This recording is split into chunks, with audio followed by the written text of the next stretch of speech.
Okay, today we're going to talk about the 4 pillars it takes in order to create a secure attachment. Hi, if you're new to this channel, my name is Tom Philp, and I've been working with couples and individuals for years who struggle with relational or attachment trauma to build a sense of security and safety in their relationships. Okay, let's dig in. Pillar number 1, building internal safety. So it's really important if we're going to try to connect and build security in a relationship to be able to build security in ourselves as well. This oftentimes is one of the first things that we lose when we have some sense of trauma from our past. So how do we build a sense of internal security? Well, one of the first things we do is we've got to get in touch with our body, because our bodies are like first responders.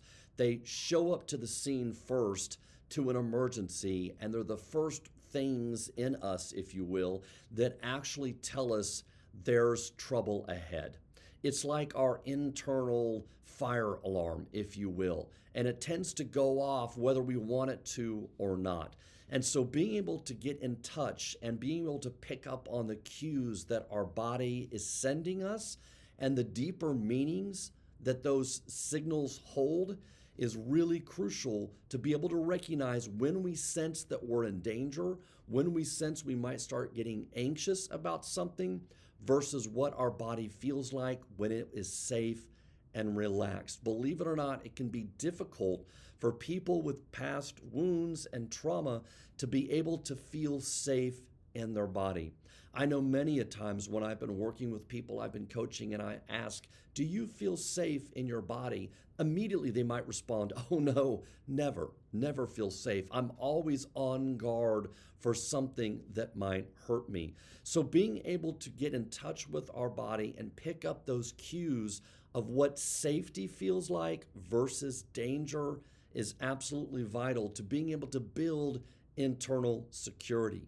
The second thing we need to be able to do is to be able to have emotional tolerance. So when we have certain feelings that come up for us, we need to be able to tolerate those feelings and hold those feelings long enough that we don't actually move away from them or go into what we call a secondary emotion. So if my partner and I are having a conversation and I start to sense that my partner is shutting down, and that starts to make me anxious, maybe I begin to feel alone because this reminds me that I'm never, for some reason, are able to be able to hold or worthy of my feelings being paid attention to. It brings on a certain sense of loneliness and sadness. If I can't hold and tolerate that feeling, then what I'm going to do is pop into another feeling called a secondary emotion. And that secondary emotion might be anger. So instead of me being able to tolerate and eventually being able to express, this makes me sad and it makes me feel alone when you shut down and I'm trying to talk to you about my feelings. Instead, what I do is I move into anger and I attack or I blame my partner, which only creates a more vicious cycle that we get caught in.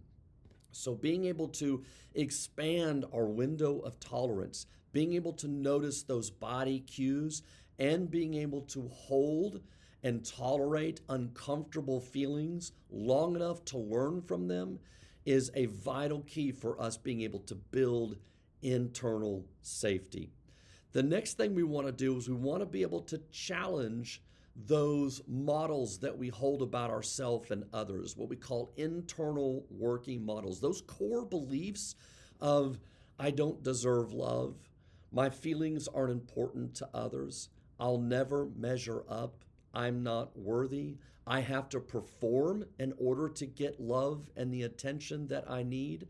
Those core beliefs that we hold often drive our behaviors in unseen ways. And so being able to challenge those core beliefs is vital to being able to build a sense of security in our relationships. And when we get triggered and those core beliefs come online for us, if you will, when they start to live out in our body and in our relationship, we have to be able to recognize them and we have to be able to challenge them in the moment.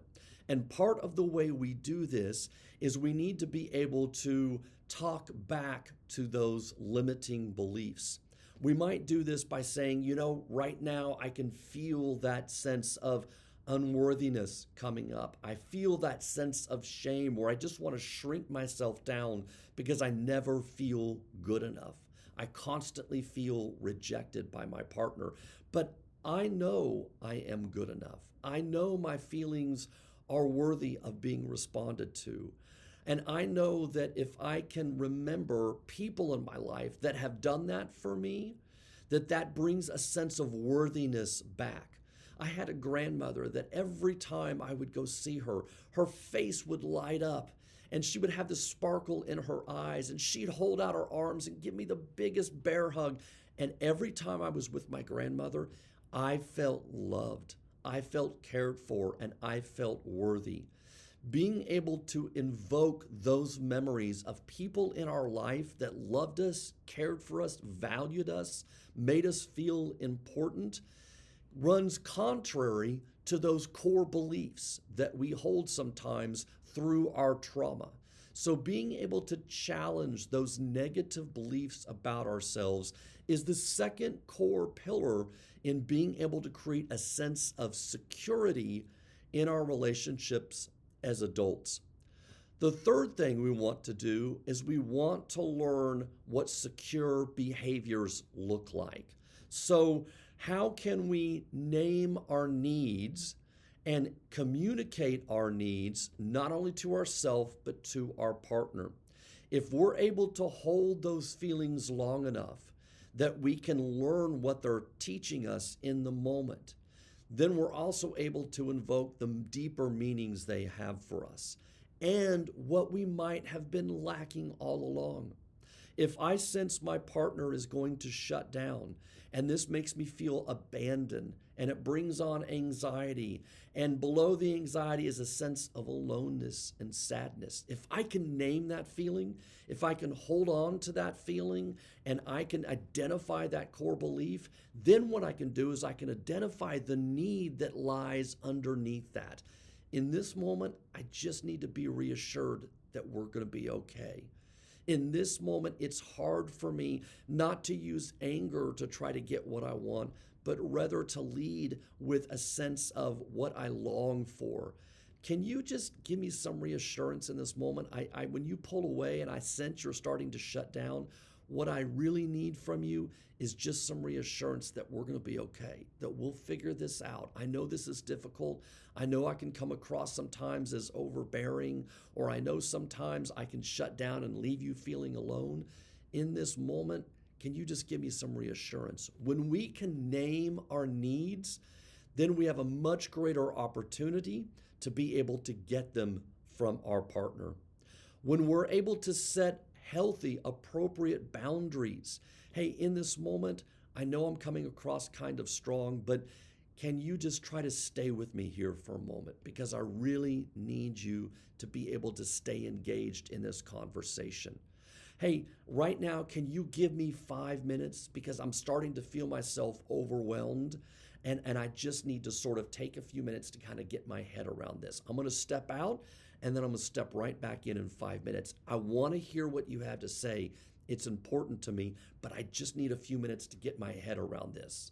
When we are able to actually create healthy boundaries for ourselves, and when we have partners that respect those boundaries, then that really increases the opportunity we have to building a secure relationship. Finally, in terms of the third pillar of learning secure behaviors, we have to be able to internalize those opportunities when our partners get it right for us.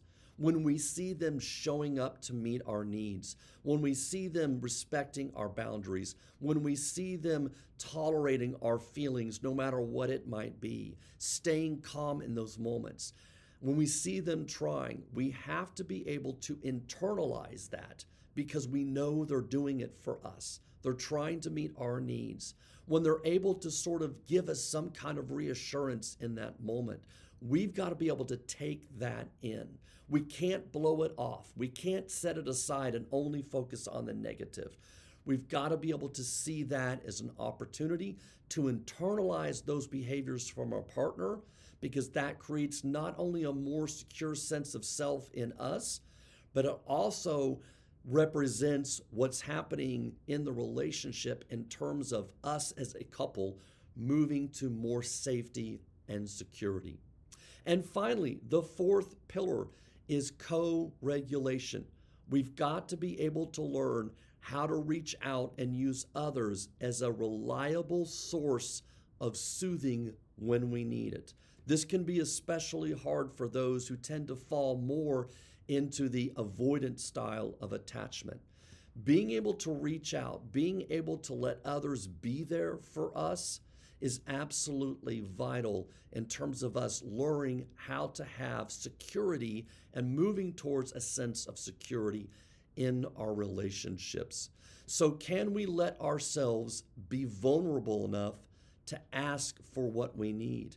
Can we let ourselves in small doses, and that may mean we need to titrate that, meaning take small steps towards vulnerability, but do that in a way that makes us feel safe enough, but still vulnerable enough that we can ask for what we need, that we can allow ourselves to lean on others as the ability to co-regulate, as the ability to internalize those moments when our partners help soothe us, comfort us, and give us what we need. When we do these four things, we move towards a more safe and secure relationship. And one is not mutually exclusive of the other. What I mean is that as we build a more secure internal sense of self, that also helps us build a more secure relationship. As we build a more secure relationship, it also helps us to build a more secure internal sense of self. So these things layer upon each other, and they're a reciprocal relationship that once we have more internal security, that blends itself into our relationships. Once we create more safety in our relationships, that also internalizes and creates more safety in us. Last thing I want to say that's really important is all the things I've mentioned here, these four different pillars, as important as they are not a destination in and of themselves. Even if you do not fall into a more anxious or avoidant or disorganized style of attachment, what we're talking about here are behaviors that we strive for that actually build a more secure relationship, that actually build a more secure internal sense of self. And so what we're talking about here is a process that we engage in, not necessarily just a destination. Building a secure attachment is a practice. It's a practice we engage in for the rest of our lives, whether we are more secure in our attachment style or more insecure. It's not something that we arrive at and then we stop doing, because it's something that we continually practice at. Hey, don't forget to like these videos and hit the bell notifications so that you get announcements of any new videos coming out. My name is Tom Philp, and I'm here to remind you to stay grounded, clear, and connected.